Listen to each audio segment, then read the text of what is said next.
एक महात्मा जी भ्रमण करते थे, तो उस समय असरफियां चलती थी, मोहरे असरफियां, तो उनको भेंट में देते लोग। तो या तो ठाकुर सेवा में लगे तत्काल, या संत सेवा में तत्काल लगे, उसका संग्रह करके डोलना ये ठीक नहीं है बैरागी के लिए, सिद्धांत में ये ठीक नहीं है। तो जब 2, 4, 6, 8 ऐसे मोहरे हुई, तो उन्होंने विचार किया कि और भ्रमण करके जब काफी मोहरे हो जाएंगी तो प्रयागराज में जब कुंभ पड़ता है, एक बार पूरे सब अखाड़े के संतों को, अलग अलग संप्रदाय सब संतों को बुलाएंगे और सबको पुआएंगे। अब साधु है तो यही विचार करेगा, और क्या विचार करेगा। तो उन्होंने एक ऐसे डंडा बनवाया, बेंत, जो ऊपर से चूड़ीदार और भीतर पोला, और मोहरे उसमें डालते गए। और भ्रमण, जहां जहां श्रद्धालु भगत थे सबके यहां जाना और इच्छा रखना कि एक मोहर तो दे ही दे दक्षिणा में। कामना कोई भी हो वो बांधती ही है, ध्यान रखना। इसीलिए प्रभु जो चाहे वो करे, अपनी चाह नहीं रखनी चाहिए, अपनी चाह प्रभु की चाह में मिला देनी चाहिए। धीरे धीरे वो छड़ी भर गई, भ्रमण करने वाले महात्मा चूड़ी लगाई, इंतजार करते रहे। जब प्रयाग का कुंभ पड़ा तो चले। तो रास्ते में एक गांव में पूछा जाता है, जैसे कहीं रुको कि कोई श्रद्धालु ऐसा है जो संत सेवी है। तो कुछ लोगों ने बताया, हाँ एक परिवार है बहुत संत सेवी है और आपको मिलाते हैं उनसे। हाँ ये महाराज, घर में रुका, खूब अच्छा हलवा पूड़ी पवाया, और जो घर के मालिक थे चरण दबाए। चरण दबाते दबाते उनकी दृष्टि पड़ी उस डंडे पे, इतना मोटा और ऊपर से कुछ चूड़ी सी भी नजर आ रही, इस डंडे में तो कोई रहस्य है ही है। अब महात्मा जी को खवा पिला के सुला दिया। महात्मा जी जब सो गए तो पत्नी से धीरे से कहा, वो डंडा लाओ बाबा जी का डंडा। वो चूड़ीदार जो ही खोला पलटाया तो सैकड़ों मोहरे।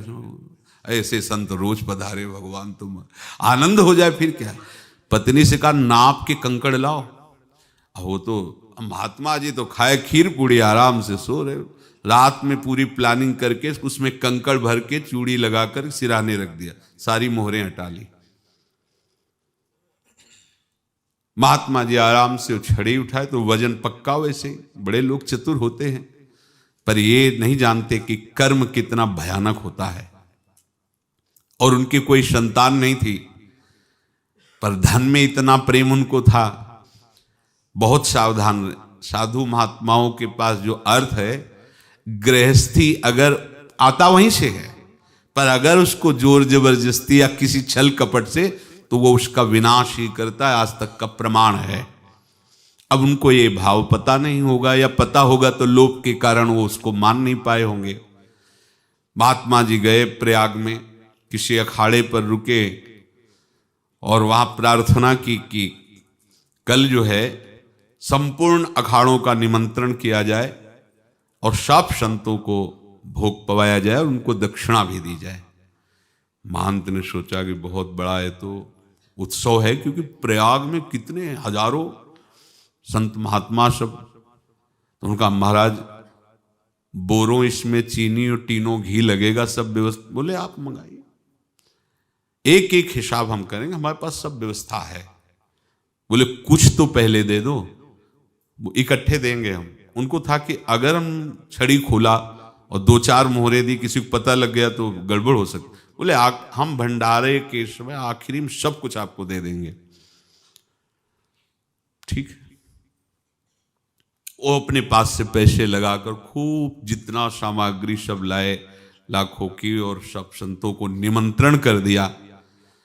संत जन निमंत्रित हो गए, भंडारा बन रहा है। तब वहां के महंत है और उनका देखो भंडारा भी बन रहा है, संतों को निमंत्रण। अब आप अर्थ की व्यवस्था कीजिए, क्योंकि इतनी बड़ी हमारी सामर्थ्य नहीं थी जितना हमने किसी तरह हमने व्यवस्था की। अब मुझे अर्थ चाहिए, तभी आगे की व्यवस्था बढ़ेगी। संतों को दक्षिणा देंगे और जिनसे अर्थ लिया उनको दे। देखो रसोई बन गई है सब। उनका छत में विश्वास नहीं तो ये अभी चूड़ी खोली, उनको तो था ना कि मोहरे हैं, कंकड़। तो जैसे कितना उनको सदमा लगा होगा, हजारों संतों का निमंत्रण, रसोई बन, मतलब संत हो के छल कपट। तो उनका महाराज आपने तो हमारा नाश कर दिया, जो महंत थे। अब बताओ, रसोई बन गई, संत निमंत्रित हो गए और आप ये कंकड़ दिखा रहे हैं हमको, आपने तो हमें बर्बाद कर दिया। हमारी इतनी सामर्थ्य नहीं थी, आप पहले बता देते, संत होकर ऐसा छल कपट। अब वो बोले तो क्या बोले, क्योंकि उनको पता था कि मोहरे हैं इसमें। अंदर से उनका चिंतन गया उसी सेठ के पास, अच्छा ऐसा धोखा हमारे साथ किया, भोगोगे तुम। ये जो निकलता है ना भोगोगे, ये अकाट्य होता है।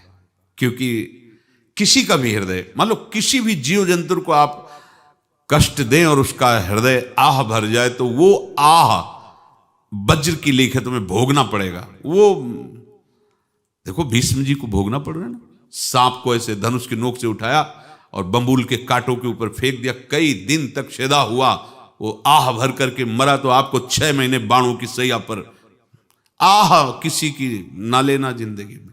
कोई ऐसा कोई आह भर करके कह दिया तुम समर्थ हो, हम तो कुछ कर नहीं सकते, और अंदर से दुखी, फिर तुम्हारी सामर्थ्य काम नहीं करेगी, मिट्टी में मिला देगी।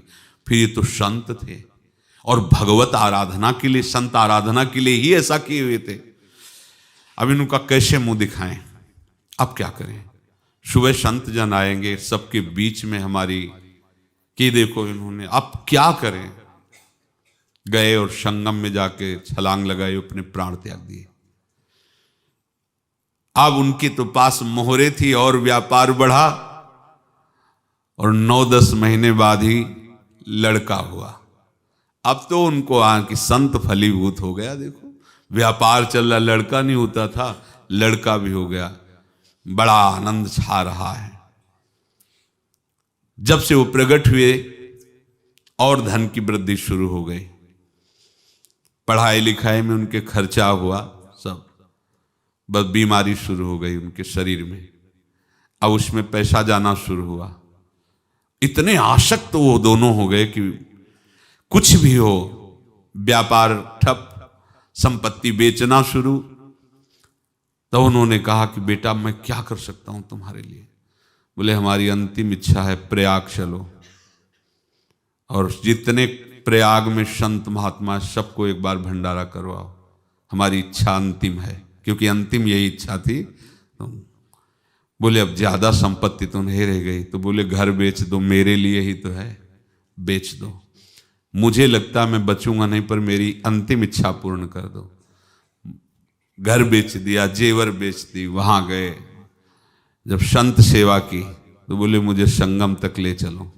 संगम तक ले गए और बोले समझे तुम चुराए थे और हमने उसको छीना है, कुछ नहीं रह गया तेरे पास कुछ, अब केवल ममता और आसक्ति में जलकर मर और नरक प्राप्त कर। मैं वही महात्मा हूं जिसकी तूने मोहरे ली थी।